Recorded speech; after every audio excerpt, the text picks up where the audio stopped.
It's been an unbelievable shoot. It's given this feeling of like we're a big family, and the story is almost about a count becoming a man, and it's a long journey to that.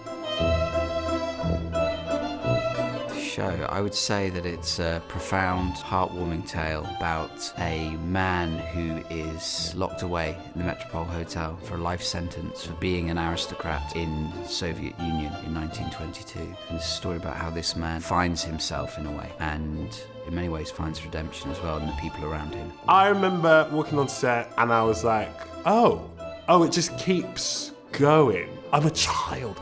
I just went everywhere. I've worked on some incredible sets over the years. I've worked on some big sets, and I've worked on some detailed sets, and I've worked on some really kind of extraordinary. But this one is by far, I think, the most magical, really. It's incredible. And when you step off the set at the end of the day or the end of a scene, it's always a bit of a surprise when you open the door and you're in a car park in Manchester, It's always a bit of a shock. Oh, I thought I was stepping into an actual hotel because it literally looked like an antique hotel and stuff. I couldn't believe that they had built something so gorgeous. It's astonishing to see really the work that was put into it. It takes place in such a dark time in our history, but it has such a sense of whimsy and magic and fun. Your touchstone is the reality, and your touchstone is the history of the period, but you're trying to sort of draw on all that history and then sort of be able to present it in a way that has a real flourish about it and real colour about it. I've been very lucky to play a character like Anna who has such incredible looks. When we start, the Count's somewhat old-fashioned, so the clothes feel like that, and slowly they change and evolve,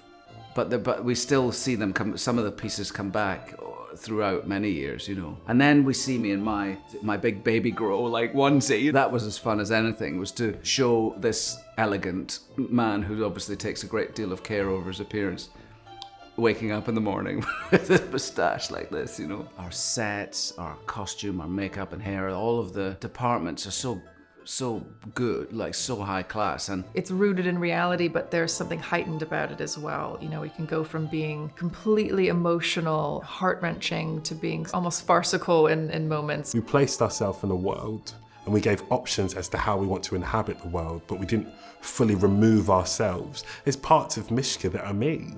There are parts of Mishka that are, from London or from where I grew up. We've definitely filmed it and conceived it in quite a zesty way, in a way that's got a little bit of pepper and spice. We really don't want it to take itself too seriously. It should surprise you. There's such a lightness to it and a sort of zest for life that the Count really kind of embodies. And I think it's infectious. You kind of see the way that permeates through the relationships he has with everyone in the hotel. I think it's like the perfect job and the perfect piece of drama, because it's about real things, our children growing up and having to let them go. It's beautiful. So I just think people will be touched by it.